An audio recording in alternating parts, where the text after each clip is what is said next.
حضرت ابو بکر صدیق کے دور خلافت میں قحط پڑ گیا. قحط مطلب سوکھا. لوگوں کے پاس کھانے پینے کے لیے اناج نہیں ہے, غلہ نہیں ہے, سوکھا پڑ گیا. ابو بکر کا زمانہ ہے. حضرت عثمان غنی رضی اللہ تعالیٰ عنہ کے پاس ملک شام سے غلہ لدا ہوا, اونٹ آئے تھے جس پر غلہ لدا ہوا تھا. اور اونٹ کتنے تھے؟ 1000 اونٹ. 100 نہیں, 10 20 نہیں, 100 200 نہیں, 1000 اونٹ تھا جس پر اناج لدا ہوا تھا, غلہ لدا ہوا تھا. جب مدینے کے تاجروں کو پتہ چلا کہ اب عثمان غنی کے پاس 1000 اونٹ ہے غلے سے لدے ہوئے, تو ان کے پاس آئے اور کہنے لگے, آئے عثمان, کیا ان غلے کو بیچو گے؟ حضرت عثمان نے کہا, مجھے پروفٹ کیا دو گے, نفع کیا دو گے؟ فرمایا, آپ کے 10 روپے کا مال ہم 12 روپے میں لینے کے لیے تیار ہیں. 10 درہم کا مال 12 درہم میں لینے کے لیے تیار ہیں. حضرت عثمان نے فرمایا, پھر چھوڑو, مجھے اس سے بھی زیادہ پروفٹ مل رہی ہے. کہا کہ اچھا 13 لے لو, آپ کا ہر 10 درہم کے مال پر 13 درہم ہم سے لے لو, ہم اس کو بیچیں گے جتنا چاہیں گے. قحط پڑا ہوا ہے, سوکھا پڑا ہوا ہے, ہمارا مال تو بکی جائے گا, آپ 10 کے درہم پر 13 درہم لے لو. حضرت عثمان کہتے ہیں مجھے اس سے بھی زیادہ مل رہا ہے. اور لاسٹ میں بولی لگتی ہے, آئے عثمان, ہم 10 کا مال 15 درہم میں لینے کے لیے تیار ہیں. حضرت عثمان کہتے رہنے دو, 10 درہم پر تم 15 درہم دو گے, لیکن مجھے اس سے بھی زیادہ پروفٹ مل رہی ہے. تب تمام لوگ اٹھ گئے, جتنے بھی بزنس مین تھے وہ اٹھ گئے اور کہنے لگے, عثمان اگر اس سے زیادہ تمہیں مل رہا ہے تو اسی کو دے دو, ہم لوگ چل رہے ہیں, ہم لوگ جا رہے ہیں. جب وہ جانے لگے جتنے بزنس مین تھے تو پلٹ کر کہنے لگے, عثمان ہم جا تو رہے ہیں, ہمیں اب نہیں چاہیے, 10 کا مال ہم 15 میں لینے کے لیے تیار ہیں, اس سے زیادہ ہم نہیں دے سکتے, اور آپ کہہ رہے ہیں اس سے بھی زیادہ ہمیں مل رہا ہے. مدینے کے سارے بزنس مین یہاں موجود ہیں, میری نظر میں اب کوئی باقی نہیں ہے, جو جتنا بڑا بزنس مین ہے وہ یہاں موجود ہے, اور ہم سب لوگ یہاں ہیں. پھر مجھے اتنا تو بتا دو کہ 10 کا مال 15 میں لینے کے لیے ہم لوگ تیار ہیں, اس سے زیادہ تمہیں کون دے رہا ہے؟ سارے بزنس مین تو یہاں موجود ہیں, پھر تمہیں 10 کا مال 15 سے زیادہ لینے میں کون تیار ہے تمہارا؟ حضرت عثمان مسکراتے ہوئے جواب دیتے ہیں کہ اللہ, میرا اللہ مجھے اس سے بھی زیادہ پروفٹ دے رہا ہے. تم میرے 10 درہم کے مال کو 15 میں خریدو گے, اور میرا اللہ 1 درہم کا مال 10 درہم میں لے رہا ہے. تم 10 کا 15 دو گے, اور میرا رب 10 کا 100 دے رہا ہے, 1 کا 10 دے رہا ہے. تم 10 درہم کا مال 15 درہم میں لے رہے ہو, اور میرا رب 10 درہم کا مال 100 درہم میں لے رہا ہے.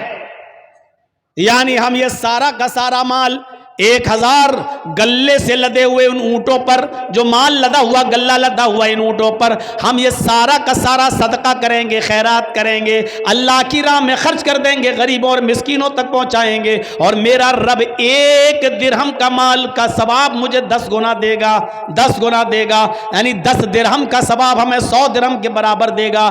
1000 گلے سے لدے ہوئے اونٹوں کے صدقے کا ثواب 10 گنا بڑھا کر, آپ غور کرو, 1000 کا 10 گنا بڑھا دو تو 10,000 گلے سے لدے ہوئے اونٹوں کا صدقہ کرنے کا ثواب ہمیں ملے گا. اس لیے آپ جائیے, ہمیں آپ کو مال نہیں بیچنا ہے.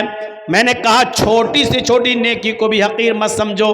دیکھو حضرت عثمان غنی کو 10 کا 15 مل رہا تھا, لیکن اس کے باوجود غریبوں میں اور مسکینوں میں سارا کا سارا مال لٹا دیا, خرچ کر دیا, فی سبیل اللہ دے دیا. اب دیکھو یہاں تو مدرسوں کے لیے تعاون کے لیے کتنا منانا پڑتا ہے, کتنے جھانسے دینا پڑتے ہیں, کتنا بوتل میں اتارنا پڑتا ہے, تب جا کر 100 روپے اور 200 روپے اور 500 روپے اور 1000 روپے ہماری جیب سے نکلتے ہیں. حضرت عثمان غنی کی سخاوت سے سیکھو. 1000 گلے سے لدے ہوئے اونٹ, یہ بھی نہیں کہا چلو 1 اونٹ کا مال ہم خرچ کر دیتے ہیں اللہ کی راہ میں, نہیں, پورا کا پورا 1000 اونٹ گلے سے لدے ہوئے سب کا سب خرچ کر دیا, اور سب کا سب صدقہ و خیرات کر دیا. یہ جذبہ تھا, یہ جذبہ تھا حضرت عثمان غنی کا.